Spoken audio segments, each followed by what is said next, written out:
Good morning everyone. कैसे हैं सभी? आई होप सभी बहुत अच्छे होंगे। Today is 14th of January 2023 और डे है सैटरडे।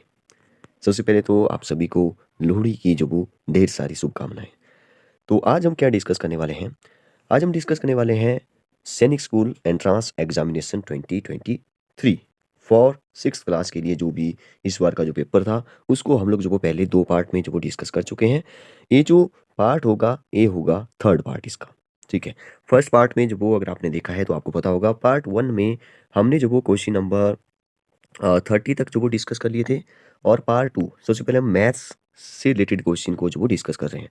और पार्ट 2 में हम लोग जो वो 6 ही क्वेश्चन डिस्कस कर पाए थे, तो 36 तक हमने पार्ट 2 में डिस्कस कर लिया था।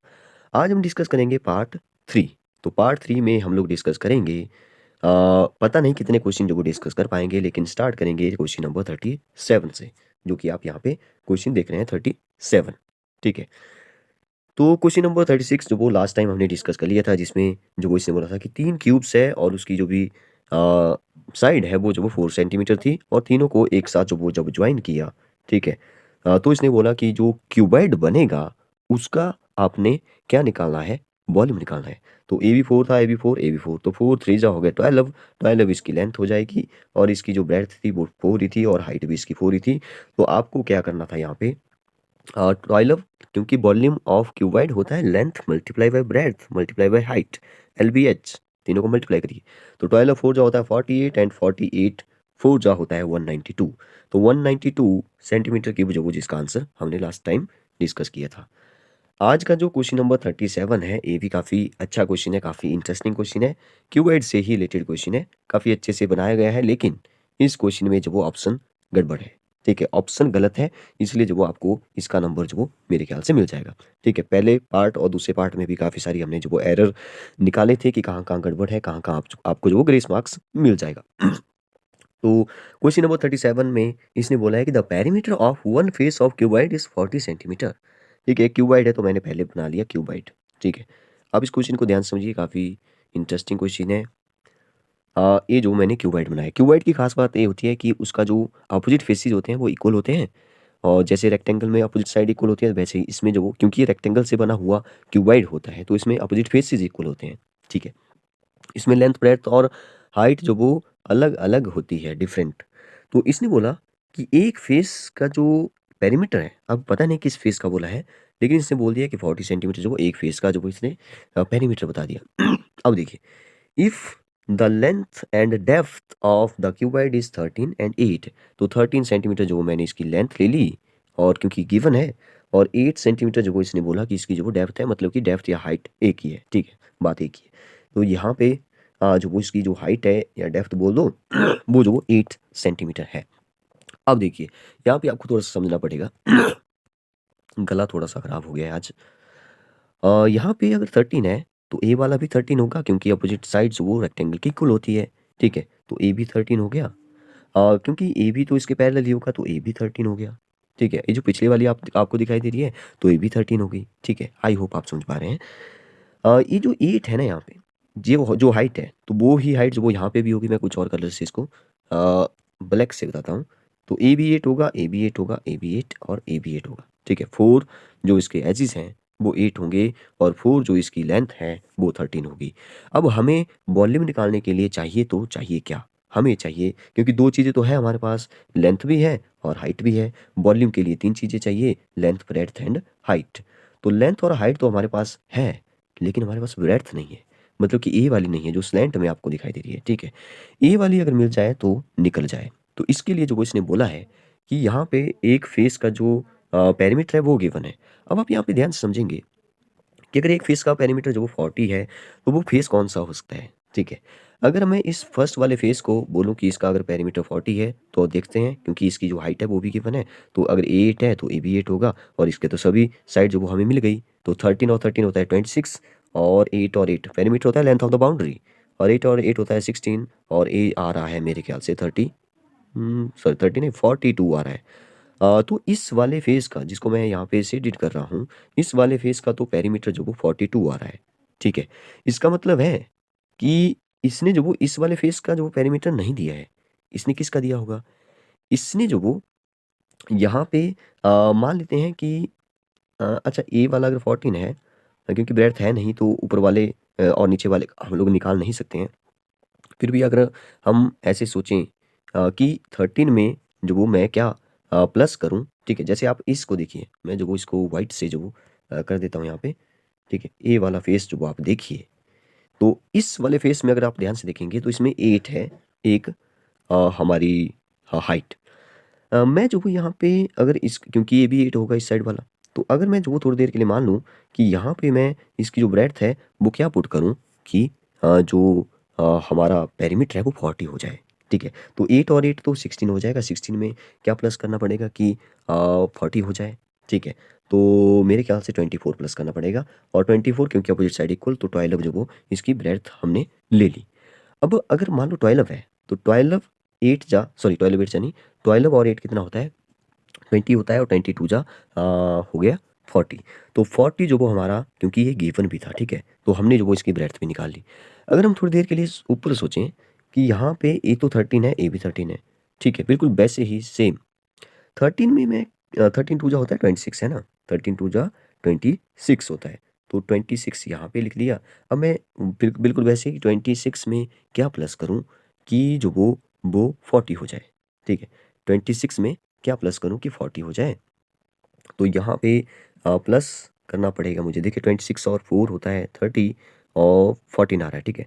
तो 14, तो 14 का यहाँ पे मतलब है कि हमें हमारी जो साइड है 14 का हाफ कर दो 7, तो यहाँ पे आ गया 7, ठीक है?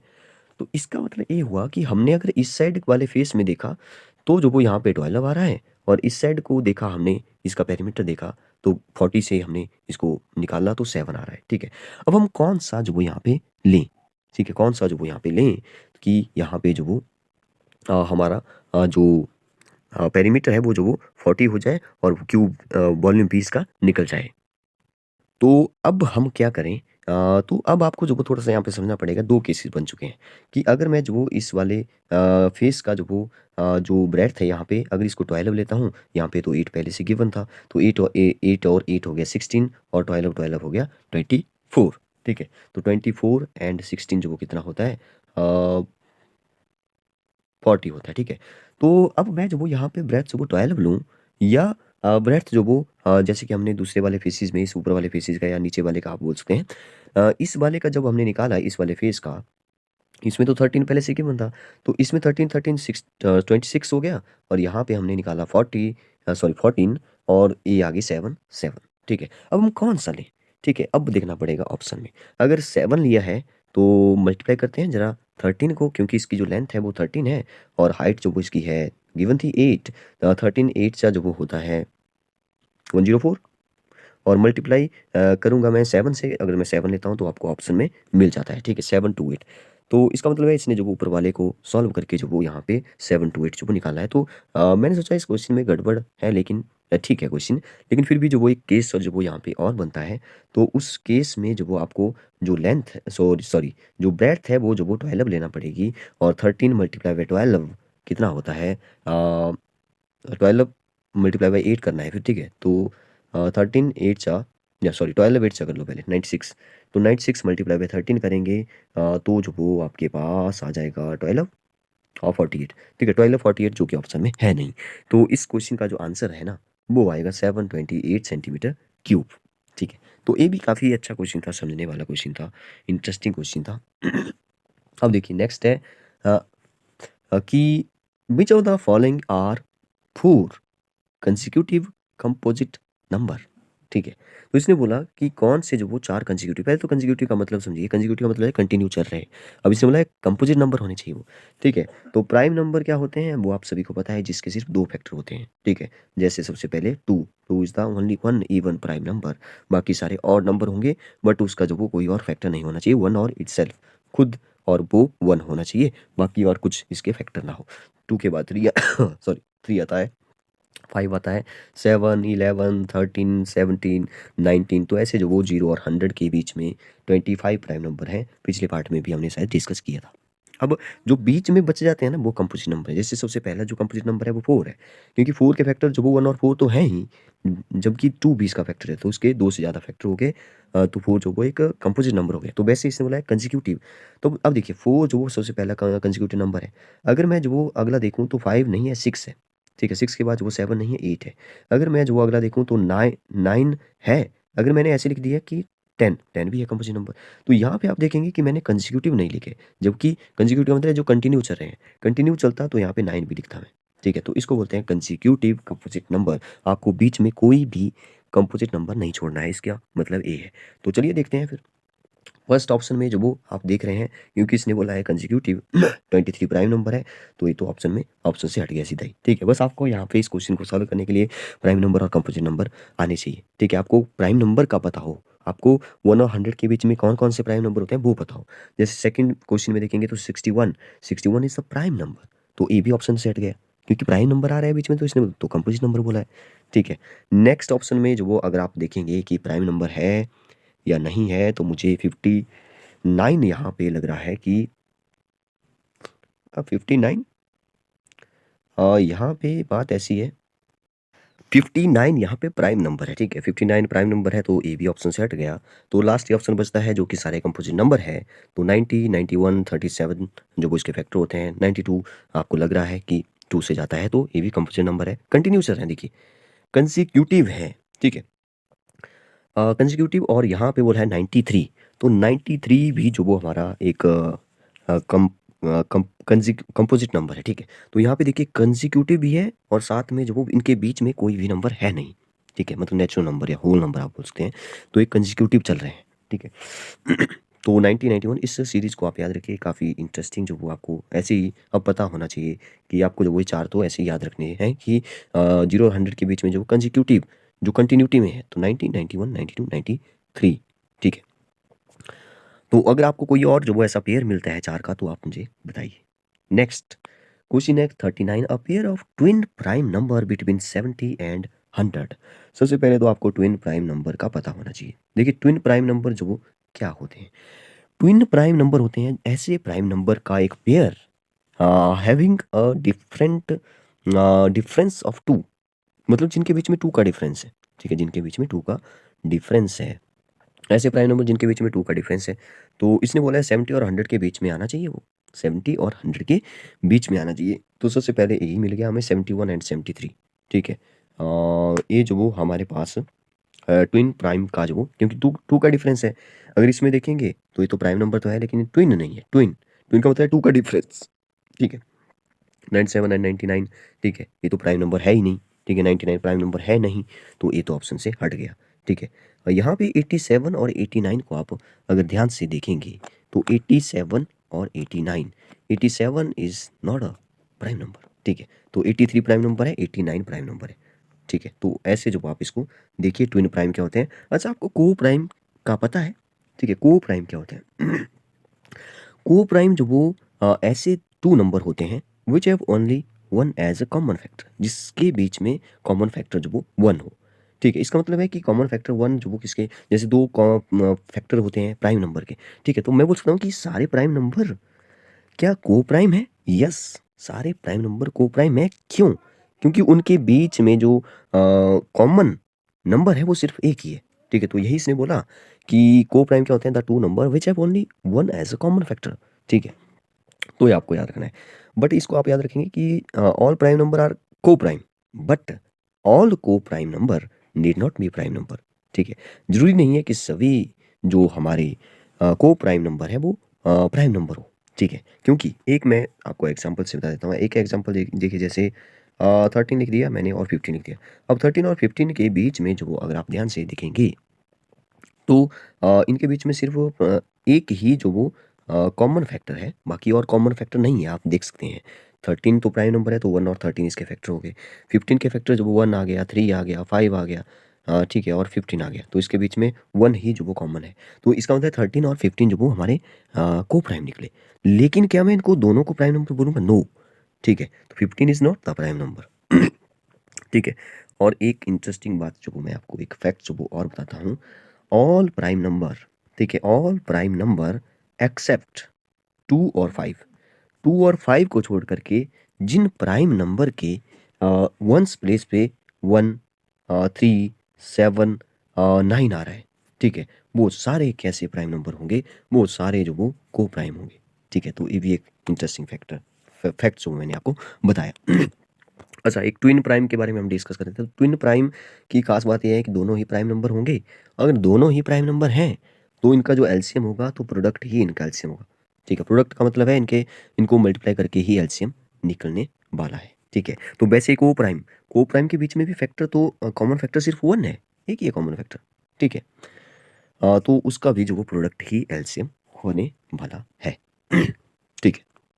तो इस क्वेश्चन का जो आंसर था वो हो जाएगा, अच्छा इतना डिस्कस कर लिया कि क्वेश्चन ही भूल गए हम लोग। 71 एंड 73, ठीक है। बहुत सारे जो पेयर जो वो आपको याद रखने हैं ट्विन प्राइम के लिए, जैसे एग्जांपल के लिए सबसे पहले तो 3 और 5, ठीक है, 2 का डिफरेंस है, ठीक है। 5 और 7 2 का डिफरेंस है, दोनों प्राइम नंबर। 11 एंड 13 2 का डिफरेंस है। 17 19 2 का डिफरेंस है, ठीक है। 29 एंड 31 2 का डिफरेंस है। 101 और 103, ठीक है, 2 का डिफरेंस है, ठीक है। बहुत सारे हैं, जैसे एक और 137 एंड 139, ऐसे आपको 200 तक जो मेरे ख्याल से पता होने चाहिए। Next, name the triangle shown below based on both sides. Name the, फिर से देखते हैं, name the triangle shown below based on both side and angle, ठीक है। तो आपने जो इस ट्राइंगल के बारे में बताना है, जैसे कि ऑप्शन में लिखा हुआ है। काफ़ी अच्छे काफ़ी इंटरेस्टिंग क्वेश्चन जो मिल रहे हैं। नेम द ट्राइंगल, नो, ठीक है। तो इस ट्राइंगल को अगर आप ध्यान से देखेंगे तो इस वाले एंगल का मतलब है, यहाँ पे ऐसे बनाया है इसने, तो इसका मतलब होता है राइट एंगल, और राइट एंगल का मतलब है 90 डिग्री। तो जिस ट्राइंगल में एक एंगल 90 डिग्री हो ना, वो तो आपको पता है कि राइट एंगल ट्राइंगल होती है, राइट एंगल ट्राइंगल होती है। तो राइट एंगल जहाँ पे है वो सही हो जाएगा, इसमें तो राइट एंगल है नहीं, तो ये कट गया, ठीक है। इक्विलेटरल तो नहीं है, तो ए भी कट गया, ठीक है। इसमें राइट एंगल है और इसमें 2 ऑप्शन बचे। अब इसको देखना पड़ेगा, इसने जो वो ये जो यहाँ पे लाइन लगाई है और यहाँ पे 2 काटे हैं इसने और यहाँ पे 3 बार काटे, इसका मतलब है कि ये जो अलग अलग शो कर रहा है कि यहाँ पे 1 है, यहाँ पे 2 है, 1 3 है। इसका मतलब है कि सभी साइड इक्वल नहीं है, अलग अलग है। और जब सभी साइड इक्वल होते हैं तभी तो, तब इसको जो वो इक्विलेटर बोलते हैं। तो इक्विलेटर तो हुई नहीं, तो ए भी कैंसिल हो गया, ठीक है। तो पहले से ही कैंसिल था वैसे, ठीक है। तो इसका मतलब है स्केलिन हुई, ठीक है। जिसकी 2 साइड इक्वल होती है वो आइसोसेलेस होती है, ठीक है। जिसकी कोई भी साइड इक्वल ना हो वो जो वो स्केलिन ट्राइंगल होती है। तो स्केलिन ट्राइंगल है, तो second is the right answer, scalene and right angle triangle, ठीक है। Scalene and right angle triangle, तो इसको आप याद रखिए। अच्छा, एक मेरे पास स्क्रीनशॉट था यहाँ पे, जिसमें कि जो वो आप यहाँ पे देख सकते हैं टाइप्स ऑफ ट्राइंगल। तो सबसे पहले आपको यहाँ पे दिखाई दे रही है इक्विलेटरल ट्राइंगल, क्योंकि इसकी सभी साइड जो वो इक्वल है और सभी एंगल भी इक्वल होंगे, सभी एंगल भी इक्वल होंगे। और इसमें इंटरेस्टिंग बात ये है कि सभी एंगल 60-60 के होते हैं जो इक्विलेटरल ट्राइंगल होती है। ये मैंने आपको बता दिया है शायद पहले भी। देखिए एक लिखा है यहाँ पे आइसेलस, आइसेलस का मतलब 2 साइड आर इक्वल, ये भी मैंने आपको बता दिया, तो 2 साइड इक्वल है इसमें। Scalene, no equal length side, सभी की अलग अलग हुई और लेंथ भी, सॉरी एंगल भी अलग अलग होगा। एक्यूट जो वो क्या होता है, एक्यूट का मतलब है all angle are less than 90 डिग्री, सभी एंगल लेस देन 90 होंगे, ठीक है। जब 90 बन गया तब तो फिर राइट एंगल बन गई, जैसे कि यहाँ पे लिखा है 1 एंगल 90 डिग्री, तो वो राइट एंगल ट्राइंगल है, ठीक है। और राइट एंगल ट्राइंगल की खास बात क्या है, देखिए इसमें जो वो एक क्वेश्चन जो वो शायद आगे है वो क्वेश्चन, इसमें लिखा है कि राइट एंगल ट्राइंगल में जो वो क्या सभी साइड इक्वल हो सकती है? नो, कभी भी नहीं हो सकती। क्योंकि देखिए एक एंगल जब 90 डिग्री का है तो ए वाली मान लो सभी साइड तो इक्वल नहीं, ए वाली दोनों इक्वल हो सकती है। क्योंकि आपको पता है पाइथागोरस थ्योरम जो वो किसमें अप्लाई करते हैं, पाइथागोरस थ्योरम पीजीटी हम लोग अप्लाई करते हैं राइट एंगल ट्राइंगल में। उसमें जो हाइपोटेन्यूज ए वाली जो साइड होती है ना, वो जो वो सबसे बड़ी साइड होती है।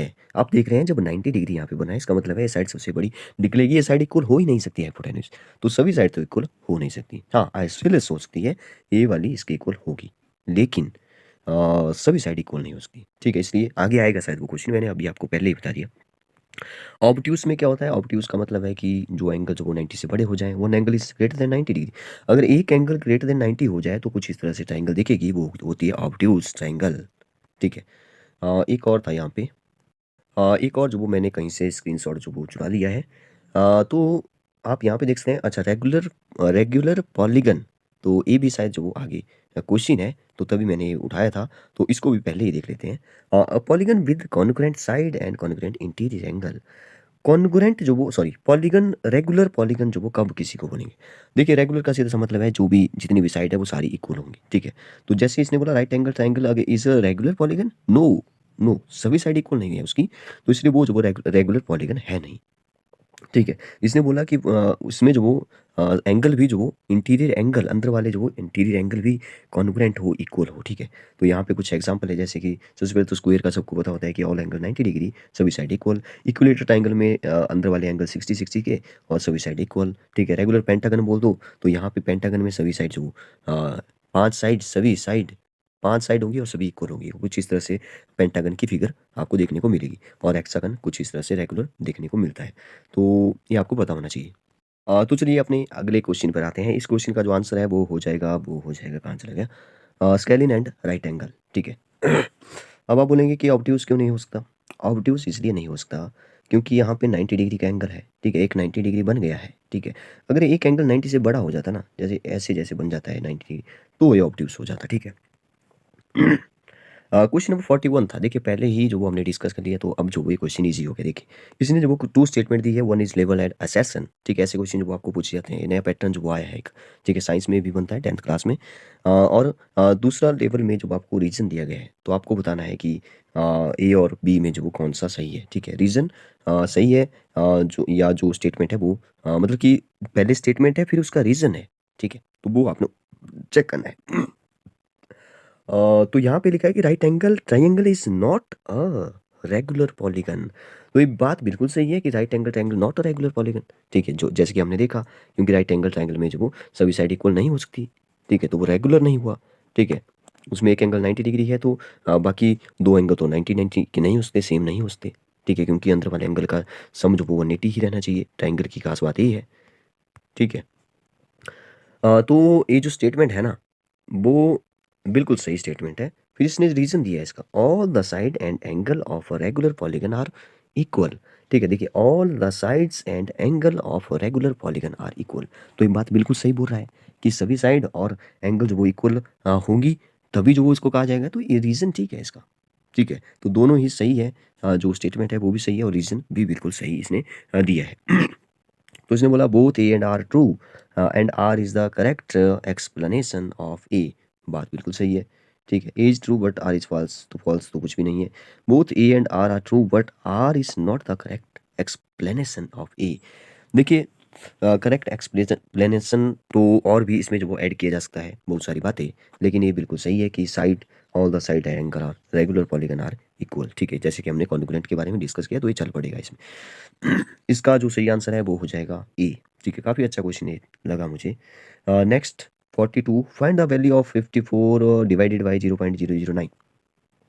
सिंपल सा क्वेश्चन है, इसमें ज़्यादा कुछ है नहीं। आपको क्या करना था, 54 डिवाइड को अगर मैं मल्टीप्लाई में चेंज करूँ, तो ए जो वो देखिए 0.009 का मतलब है 9/1000। ठीक है, डेसिमल के बाद 3 डिजिट है, तो 3 जीरो लगेगी नीचे। अब वो क्योंकि मैंने इसका मतलब तो ए है। ठीक है, डिवाइड को मल्टीप्लाई में चेंज कर दिया, तो ये रेसिप्रोकल हो जाएगा, मतलब कि 1000 ऊपर और 9 नीचे। ठीक है, 9 से कट गया 54, 9 6 का होता है, और 6 multiply by 1000, 6000 is the answer. 6000 है, yes, 3 will be the right answer. Next question है, एक नंबर कौन सा था, क्वेश्चन नंबर 42, 43 पे आते हैं। क्वेश्चन नंबर 43 भी काफ़ी अच्छा क्वेश्चन है। इसमें आपको टेम्परेचर, और ये हमने जो अलग से डिस्कस किया था, अगर आपने ध्यान से देखा होगा तो पहले ही, the normal body temperature of human being is 37। ठीक है, ये भी आपको फैक्ट याद रखना है। 37 जो नॉर्मल बॉडी का जो टेम्परेचर है ह्यूमन का, वो 37 डिग्री सेल्सियस होता है। इसने बोला इसको जो फ़ारेनहाइट में चेंज कर दो, तो फ़ारेनहाइट में चेंज करेंगे तो आपको एक फार्मूला बताया था, तो उस फार्मूले को जो वो ज़रा देखते हैं। ठीक है, तो जो फार्मूला है हमारा वो था, जब डिग्री सेल्सियस हमने निकालना होता है ना, वो फ़ारेनहाइट के बीच में रिलेशन हमने देखा था, सभी के बीच में देखा था हमने।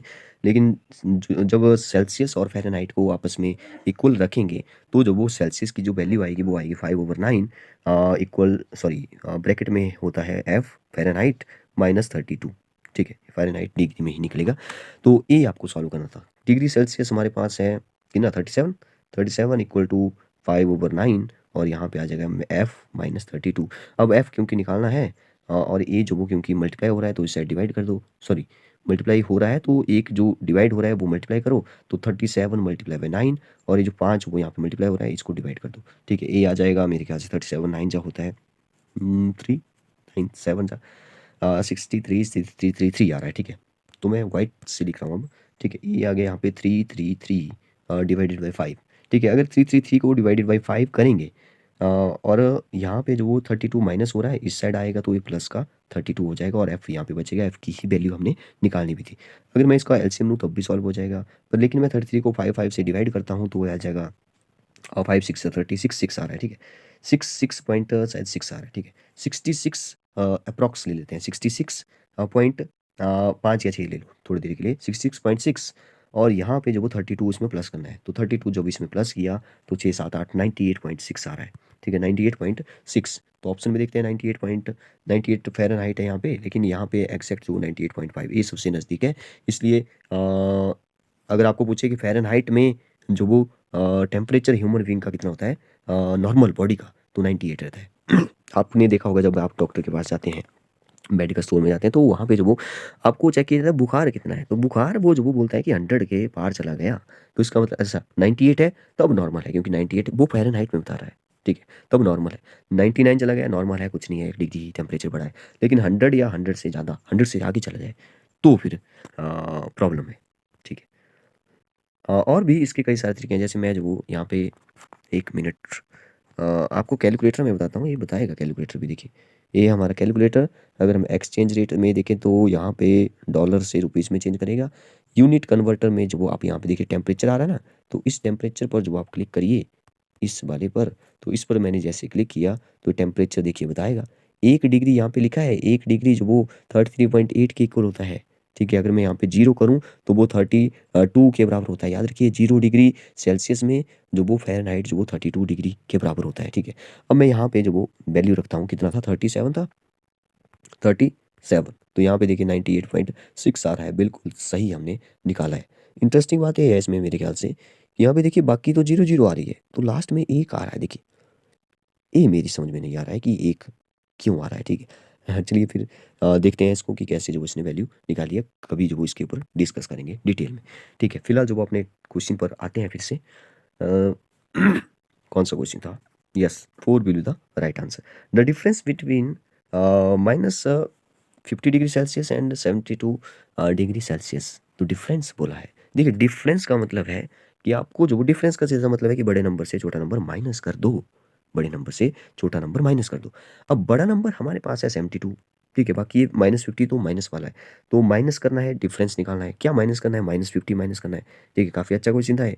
ठीक है, और माइनस माइनस क्योंकि प्लस हो जाएगा, तो यहाँ पे आ गया प्लस 72 और 50 होता है 10। ठीक है, 72 और 50 कितना होता है? 2 आ गया, 7 और 5 हो गया 12, 122। तो 122 डिग्री सेल्सियस वो इसका आंसर हो जाएगा। ठीक है, ये भी काफ़ी अच्छे से जो बनाया गया क्वेश्चन है, कन्फ्यूजिंग आपको ये लगेगा। नेक्स्ट है 45 express 18 kg 5g as a kg। तो ये भी काफ़ी इंटरेस्टिंग था, आपने ऐसे क्वेश्चन पहले पढ़े हुए हैं वैसे। आपको बोला है कि इसने केजी में ही कन्वर्ट कर दीजिए इसको। ठीक है, तो 18 केजी, 18 तो पहले से केजी में है। अब 5 ग्राम को जो वो इसने प्लस करना है, 5 ग्राम को पहले केजी में प्लस कर दो, सॉरी केजी में कन्वर्ट कर दो। तो 5 ग्राम का कितना क्या मतलब होता है? देखिए, अगर मैं बोलूँ कि 1000 ग्राम जो वो 1 केजी के बराबर होता है। ठीक है, अगर मैं यहाँ पे 1 ग्राम की वैल्यू निकालूँ तो ये आ जाएगा 1/1000, 1/1000। ठीक है, तो 1 ग्राम 1/1000, तो इसका मतलब 5 ग्राम 5/1000। तो 5 ग्राम का मतलब है 5/1000, तो यहाँ पे हो गया 5/1000। और 5/1000 को अगर मैं डेसिमल में चेंज करूँ तो ये आ जाएगा 0.005। तो 18 जो इसमें प्लस करूँगा तो यहाँ पे 0 की जगह 18 चिपक जाएगा और यहाँ पे 18.005 आ जाएगा। 18.005 कहाँ पे है? 18.005 है फोर्थ ऑप्शन में। नेक्स्ट है find the number of zero on 1 kilometre when you convert a kilometre into millimetre. ठीक है, बड़ा कन्फ्यूजिंग क्वेश्चन है। Find the number of zeros on 1 kilometre when you convert a kilometre into millimetre. ये क्या बोल रहा है? Find the number of zero. ठीक है, जीरो बतानी है कितनी है ऑन 1 किलोमीटर। तो 1 किलोमीटर में कितनी जीरो होती है जब आप कन्वर्ट करेंगे किलोमीटर से मिलीमीटर? हाँ, अच्छा क्वेश्चन है। 1 किलोमीटर में पहले तो देखिए आपको पता है कि 1000 मीटर होते हैं और 1 मीटर में जो वो आपको पता है कि 100 सेंटीमीटर होते हैं। ठीक है, और 1 सेंटीमीटर में आपको पता है कि क्या होता है 10 जो वो मिलीमीटर होते हैं। ठीक है, तो अगर मैं जो वो यहाँ से यहाँ पहुँचूँ तो आपको पता है यहाँ पे क्या करना पड़ेगा, इसको जो वो 100 से मल्टीप्लाई करना पड़ेगा, जो भी आएगा फिर 10 से मल्टीप्लाई करना पड़ेगा, क्योंकि 1 किलोमीटर में 1000, तो 1 किलोमीटर के कितने मीटर बोलूँ, तो 1000 मल्टीप्लाई हो जाएगा 100 से। तो कितनी जीरो है टोटल, 3 4 5 6 जीरो है, तो 6 will be the right answer. ठीक है, नेक्स्ट है विच of the following is the correct explanation sorry representation of 99। तो 99 को आपको बताया, आप जो वो ऑप्शन को मत देखिए, प्लस तो यहाँ पे होगा ही नहीं। ठीक है, आपको बताए सी को क्या बोलते हैं, सी को बोलते हैं 100, 100 में से एक माइनस कर दो सी, और यहाँ पे एक माइनस करो आई सी, आई सी। ठीक है, बिल्कुल सही हो जाएगा। नेक्स्ट, अच्छा अगर हम यहाँ पे जो वो आई सी बोलें तो भी ठीक है, अगर हम 90 में 9 प्लस कर दें तो क्या रहेगा। तो आपको बताया कि 90 कैसे लिखेंगे, 90 हम लिखेंगे 100 में से 10 माइनस कर दो, मतलब कि सी एक्स एक्स सी, और 9 को हम लोग लिखते हैं 10 में से 1 minus x C I x, x C I x भी तो बन रहा है। ठीक है, x C I x, x C I x. तो इसका जो रीज़न है कि ये जो वो क्या होगा, ठीक है, आईसी तो हमने नहीं देखा है, लेकिन आईसी क्यों नहीं हो सकता, वो जो वो क्योंकि इसमें तो रिपीट भी नहीं हो रहा है, 3 बार से ज़्यादा जो वो रिपीट नहीं कर सकते, आपको पता है। ठीक है, इसका सही आंसर तो वैसे करेक्ट रिप्रेजेंटेशन तो एक्स सी आई एक्स हो जाएगा। ठीक है, will be the right answer. But I see क्यों नहीं होता है, इसको हम नेक्स्ट पार्ट में सबसे पहले डिस्कस करने की कोशिश करेंगे, क्योंकि थोड़ा सा यहाँ पे क्यों नहीं हो सकता वो रीज़न जो वो जानना जो वो काफ़ी इंपॉर्टेंट है। ठीक है, तो नेक्स्ट है यहाँ पे फाइंड द वैल्यू ऑफ, ठीक है, एम एक्स। तो चलिए ऐसा करते हैं कि यहाँ पे ये क्या लिखा है, एम एक्स एल आई। ठीक है, इसमें बोला है कि प्लस करिए। ठीक है, तो इसको जो वो हम लोग जो वो नेक्स्ट पार्ट में ही जो वो रोमन से रिलेटेड जो वो कुछ इंटरेस्टिंग फैक्ट जो वो मैं आपको बताऊंगा, तो नेक्स्ट पार्ट में ही जो वो इसको भी और पिछले वाले को आई एक्स क्यों नहीं हो सकता वो डिस्कस करने की कोशिश करेंगे, ताकि आपको जो वो ज़िंदगी भर के लिए जो वो ये जो फैक्ट्स हैं, ये जो इंटरेस्टिंग पॉइंट्स हैं, ये जो इंपॉर्टेंट पॉइंट है वो जो वो आपके दिमाग में रहें। ठीक है, काफ़ी अच्छे अच्छे और भी क्वेश्चन है इसमें, लेकिन वीडियो काफ़ी बड़ा हो चुका है, काफ़ी टाइम से मैं नहीं बना पाया था वीडियो, क्योंकि टाइम की थोड़ी सी जो वो कमी है। किसी ने जो वो बहुत अच्छा कहा है कि टाइम इज़ मनी। ठीक है, या टाइम टाइम देखिए, टाइम मतलब कि बीच में जो वो टाइम नहीं मिल पाया, टाइम आपको पता है, एक जो वो मैं कोट्स जो वो कल परसों पढ़ रहा था, time waits for no one, time किसी का इंतजार नहीं करता है। ठीक है, एक मैं और पढ़ा था टाइम से रिलेटेड, कि the two most powerful warrior are patience और टाइम। ठीक है, और जो आपको पता ही है कि टाइम जो वो कभी वापस नहीं आता है। ठीक है, टाइम किसी के लिए वेट नहीं करता, time waits for no one. ठीक है, तो हम क्या चीज़ है, टाइम बहुत बड़ी चीज़ है, lost time is never found again. तो इसी के साथ जो वो इसी कोट के साथ जो अपना जो वीडियो है उसको समाप्त करते हैं। Thank you and have a nice day.